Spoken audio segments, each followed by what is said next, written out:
Hey, we're so glad you guys jumped on here to listen to this. Truthfully, I'm going to let the cat out of the bag. This is one of my favorite things to talk about. And it's not because I'm this guy that just loves to spank his kids, but I love the fruit of what we have seen by taking just this very simple biblical principle, this idea, this truth, and putting it into practice and watching the fruit of being able to see a child, and rebellion is in every child, but seeing that rebellion begin to be removed from it, and then seeing the fruit of kids develop a positive relationship with their parents and the Lord. You're going to be super blessed as you hear this today.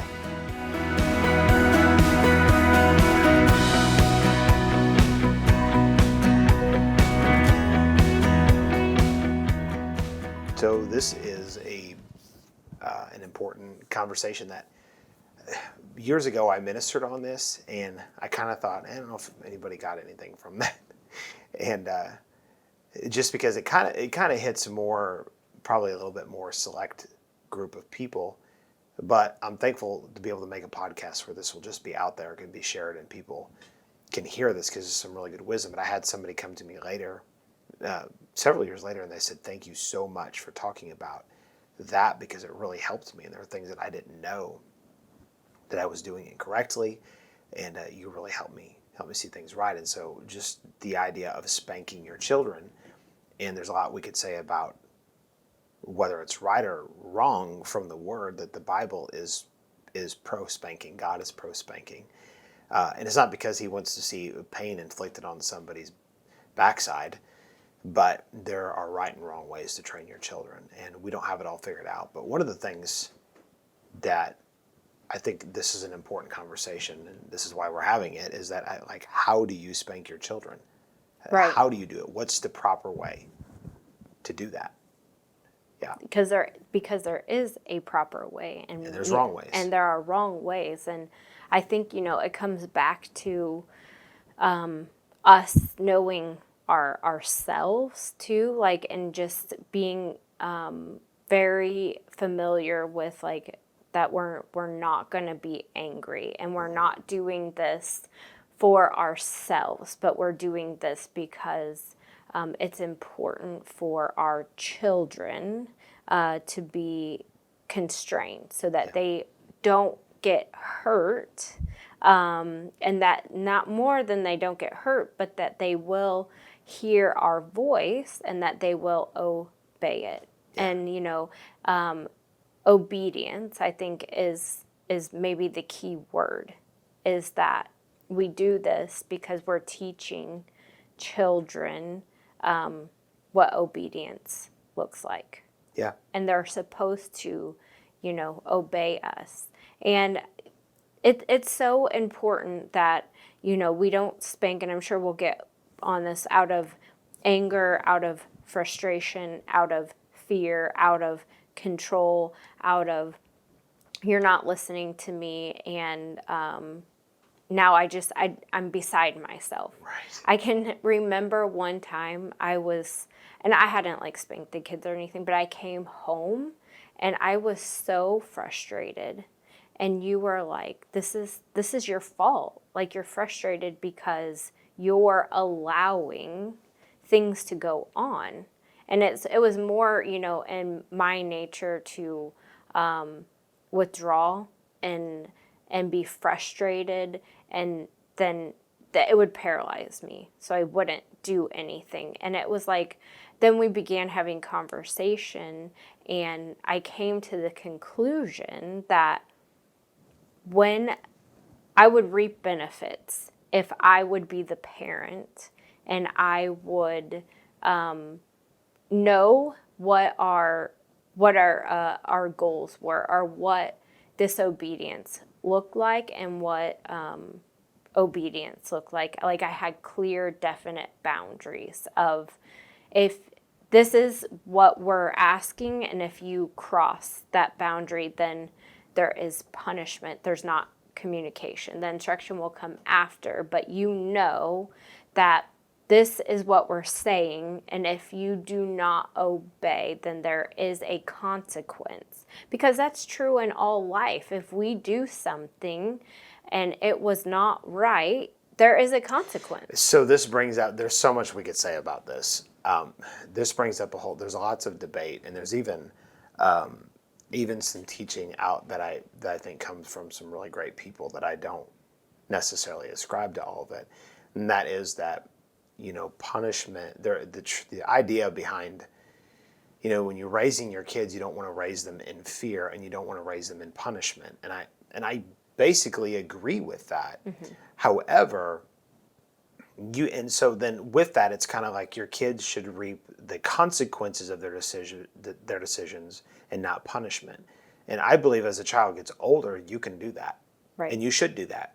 And let them, unless they're going to like seriously hurt themselves or somebody else, let them make the mistakes and let them realize like that was not smart. Because it's a safe environment for them to make mistakes, because in their making mistakes, then you can instruct them. That's exactly right. So, but when they're younger, you have to be able, when they're not at a place of being able to really comprehend, like, you can't say, don't, a kid's 3 years old, don't cross the street now, because if you do, a car might come and run you over. Like, you can't leave that up to, well, I hope they make the good decision. No, you need to there needs to be some healthy, not fear of you, but fear of the repercussions if they disobey you. And so you brought out, when we first started this, that you brought out the idea that it's when you're raising kids, it's about getting them to obey.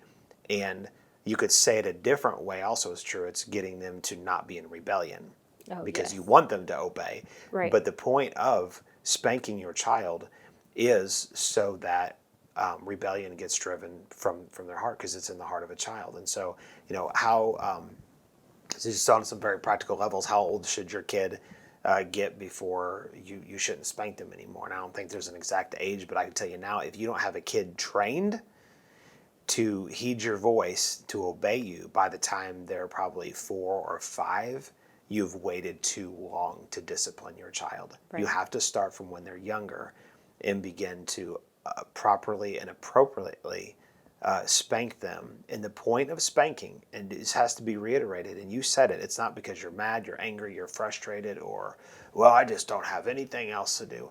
Often, when the younger they are, the more quickly we have learned to go to spanking. Now, the older they get, sometimes you can sit and reason and go, why did you do this? Why didn't you obey me? Look at what's going on here. And like our youngest, Lawson, is 6, and we have those conversations with them. But when they were young and we told them, don't throw the ball across the living room, and they threw the ball, we didn't sit and reason with them. We said, you're getting a spanking.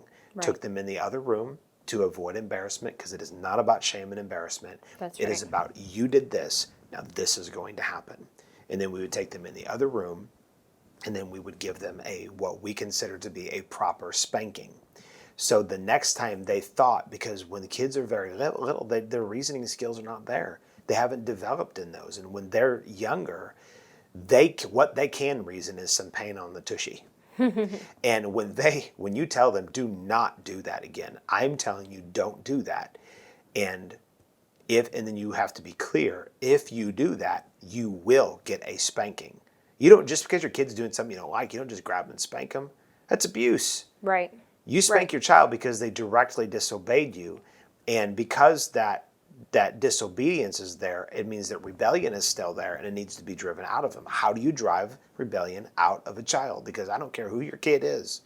We seemingly had the most perfect son, our first one, as far as like no rebellion. But you know what? He still had some rebellion in him that we had to spank him some. Our second one had to get spanked like 700 times more than the first one.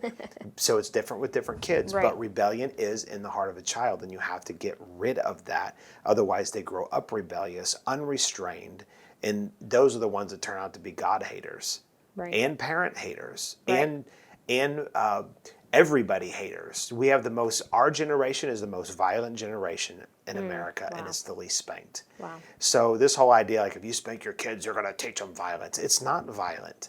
Well, and the Bible doesn't consider it violent. It considers it loving. If you love your child, you will discipline them. Right. And I would say, like, our children didn't fear us. That's right. They feared the consequence. And yes, and when they're really little, they feared an object. That's right. That's right. That's right. So we didn't deal with, like, I hate you. I don't like you. Blah, blah, blah. Like, I can actually, like, I was just looking back or thinking back, and none of our children have ever said to us, I hate you.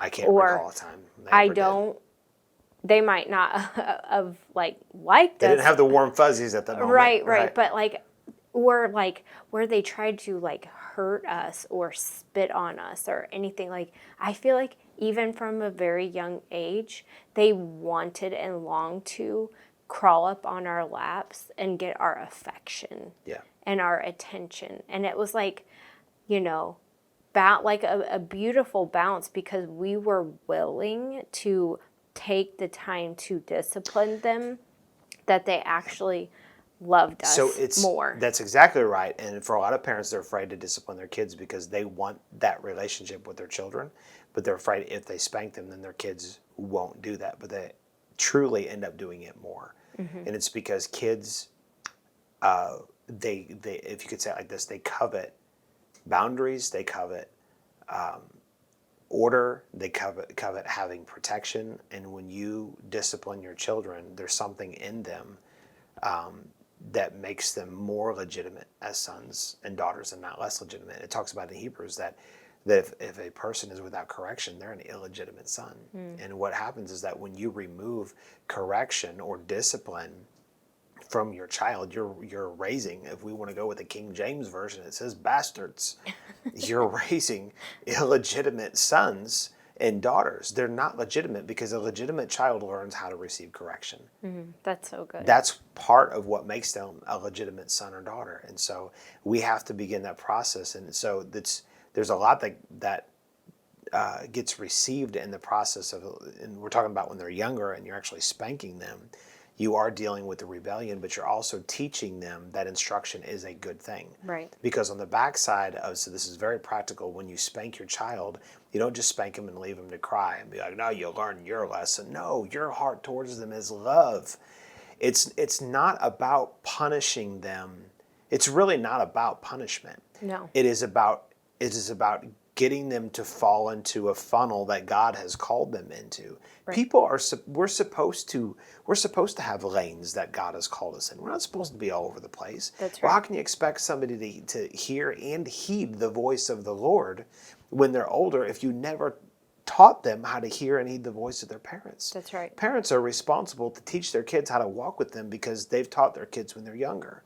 And they've trained them when they're younger, which of course involves discipline. Well, when you spank your child, you take them into the other room away from embarrassment and you inflict pain on their backside, not just their backside, their butt. Let's be very specific.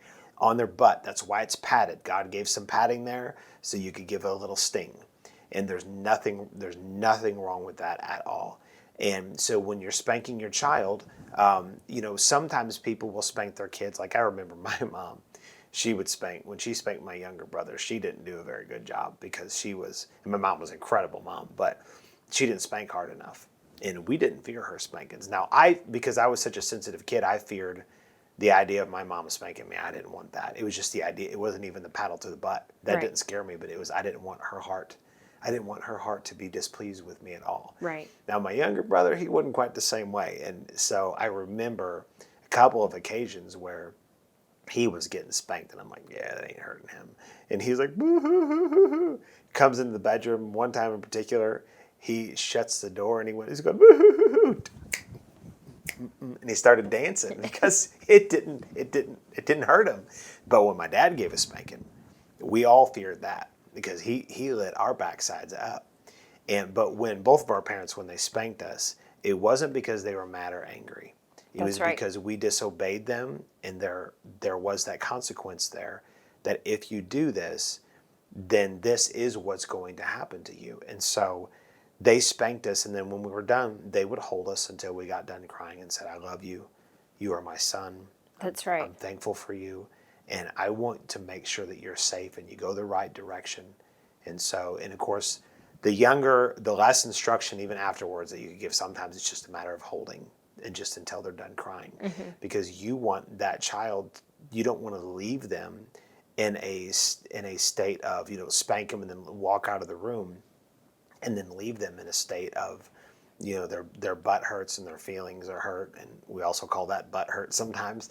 You don't want to leave them in that place thinking that their parents don't really care about them, and that all they're doing is getting punishment because they did something wrong. Oh, and And that's that where sets a then, wrong tone. yeah, like so much shame Yes. and guilt and condemnation can come in that place, because then you haven't like, I'm just thinking about like the whole idea and like the whole environment, the whole situation around like when you're bringing this correction to them is like you have a boundary, they went outside the boundary, this is the consequence, and you're not frustrated in that place. You have great understanding that you're doing this because you love them. That's right. You go and you give them the spanking, but then you embrace them and you love them. And there isn't actually any frustration, and there isn't any fear, and there If isn't. there is, you shouldn't be spanking them. That's right. That's what I'm saying. Like in the right environment,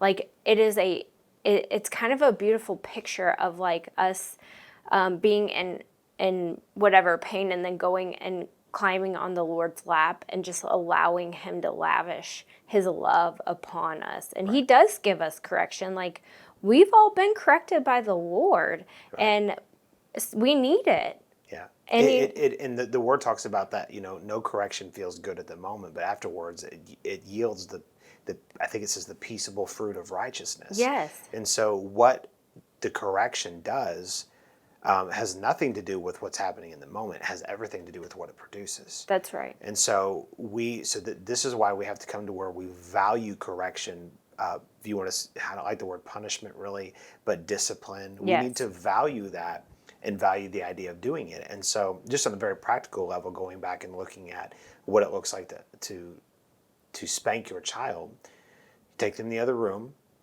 This is how we do it. Okay. We take them in the other room and we tell them, we don't just grab them and yank them and just start swatting, right? We tell them, and we give them an opportunity to recognize. If they're at that age where they can, sometimes when they're real little, you just say, you disobeyed, you're getting a spanking. Mm-hmm. But say when they're like 3 to 4, we'll say, did I tell you not to hit your brother? Uh-huh. Did you hit your brother? Uh-huh. What did I tell you is going to happen when that happens? And then sometimes I won't even respond, just, I don't want to spank. And it's like they already know. And it can be so difficult. The last one has been the most difficult for me, and he really learned how to pull my heartstrings. But you have to be willing to value the fruit of that discipline more than their feelings or your feelings at that moment. And that's when you say, well, you disobeyed, and I told you that you were going to get a spanking if that happened. Then you bend them over your knee, and you do not use your hand. Hands are for loving.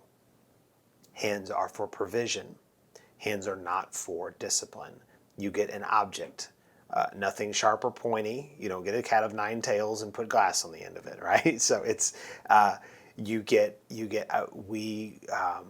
we've had different spatulas that we've used. We've had some wooden paddles that I've cut with the jigsaw that we've used. I think a belt is okay. You don't want to leave whelps or things like that. It's not to leave a long-lasting thing. It's to leave a quick pain that has a lasting impact on their memory about not what happens when they disobey. So I think a belt can be okay. I think a paddle of sorts. I'm not big on switches because I think switches, like people will be like, go out, my grandpa used to make me go out and get a switch and he'd whittle it down to nothing and whoosh. Well, I think that can actually, you don't ever want to break skin. Right. You don't ever want to do that. You're not looking to leave scratches or anything. It's not about, there's no abuse in it, but it's fine if their fanny looks a little red when they're done. It's okay because redness will wear off. But you spank them hard enough to where they feel it. And some people say, well, how long do you spank a kid? How many swats do you give them? When their crying goes from, I'm sorry, I got caught, to I'm sorry, that's usually when and you can tell when a child just It's like, oh, I wish I wouldn't have done that. And when it goes from like, and I'll say more than crying because they got caught, but just crying because they just don't want a spanking, to where they get to a point to where they're like, oh man, I'll never do this again. That's when you probably have given them enough swats, if you want to use that word. And so it seems like 3 or 4 or 5 good ones that sting on their backside and their butt cheeks tighten up. You've probably hit the mark there. And so it's not about inflicting pain And on you're them, in control of but yourself. you're in control of yourself the whole in the time. whole situation. Yeah. That's exactly right. You're not this. There's no anger involved in this. This is a specific designed choice to help bring your child, to help break that rebellion that's in them, so that they can enjoy the rest of the day and the rest of their life, and you'll benefit immediately from it too. Right. They'll be easier to handle. How many times we'll look at each other and one of our kids will be doing something wrong, and we're like, whew, and then the other one's like, yeah, and then it's like we can tell there's a spanking coming up because they got a little nasty attitude, they got things going on. So then we pick our battles and we look for an opportunity. We literally will look for an opportunity for them to directly disobey. Why? Why would we look for that opportunity? Because rebellion is bound up in the heart of a child, and the rod of correction will drive it far from them. It's about getting rid of the rebellion. Mm-hmm. And so whenever they have that, because you can't, if it's a gray area, you shouldn't spank your child. That's right. If they're sick, you shouldn't spank your child. Right. If you are angry and out of control, you should never spank your child. You need to be in control. They shouldn't be sick or something like that. And you need to, at that point, then you need to go in, because they had direct orders. They directly disobeyed those orders. Now you're going in to directly confront not the child, but the rebellion that's mm-hmm. in the heart of a child that's attached to them. Your job is to go in with a rod of correction and separate that rebellion from that child. That's right. You squelch the rebellion and you save the child. If you don't cut the rebellion out, that rebellion will eat that child up and destroy them. That's right. It's that is really what this is all about. But going to your point, I'm just trying to throw out as many practical things as possible.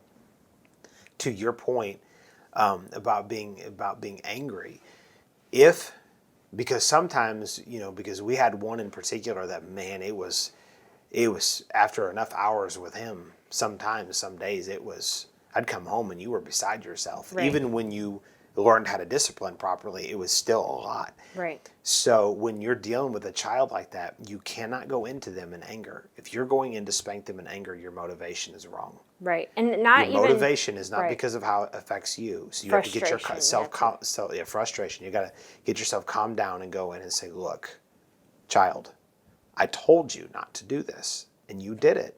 And this is what's happening right now. Just as calm and smooth, just like that. Mm-hmm. And then you follow through. Don't threaten and threaten and threaten and threaten and threaten. Because then you're teaching your kids where that line is, and you're not operating in integrity. Because if you're operating in integrity, you're going to be a person, a mom or dad of your word, and you're going to tell them, if you do this, this is going to happen. Right. Another thing, and I feel like I'm taking the floor here, but I want to compromise too. If you continue to compromise, yes, it will keep getting compromised. That's exactly and the right. kids will learn how to wield you instead of you wielding them. That's and right. then you never actually then get to deal with the rebellion. Yeah, and then right. you have huge issues later. Here's another thing I'll say too. Don't count.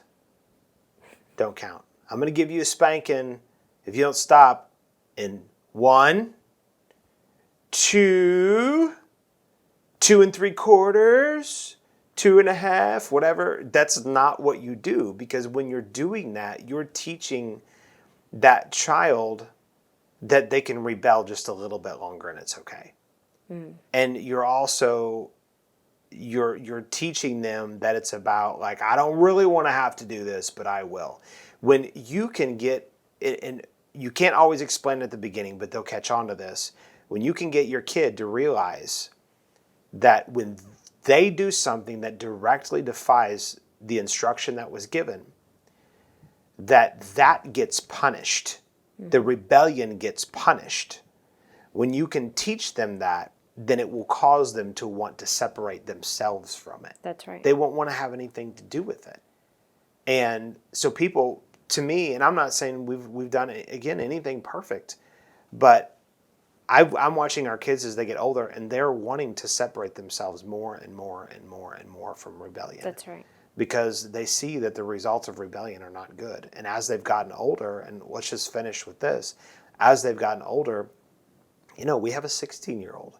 Occasionally, he probably needs a spanking, but we don't spank him anymore, right? He's basically a grown man, and the goal is now is we help him see consequences of his actions, and the same with our 13-year-old and our 10-year-old.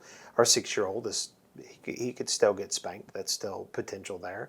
To me, all the other ones are too old, but unless they're going to do something that's again going to harm themselves or somebody else, then we'll let them go ahead and make the decision, and then watch them have the consequences and go, how'd that work out for you? Right. Well, not too good. Okay. Well, we kind of told you that wasn't going to work out so good.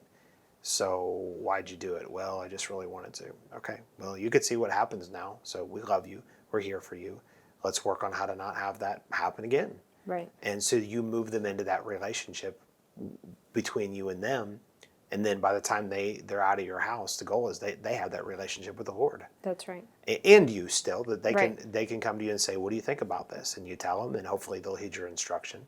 But if they don't, they're reaping the results of the consequences, not of the punishment. That's right. The punishment is what takes place, or the results of the rebellion, which is discipline. That takes place when they're younger, and as they get older, you lean more on the instruction and not so much on the discipline. That's right.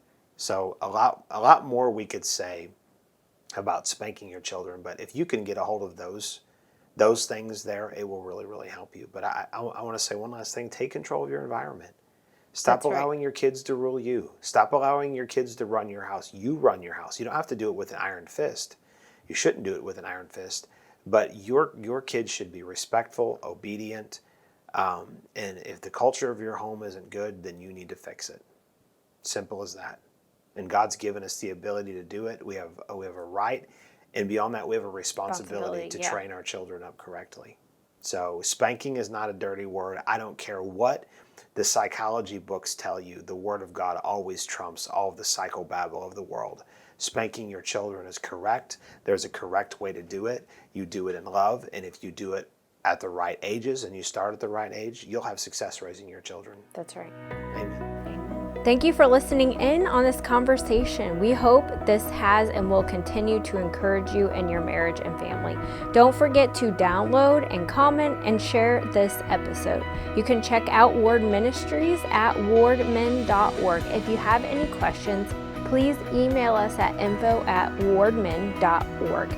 Keep your eye out weekly for our latest conversation on marriage and family.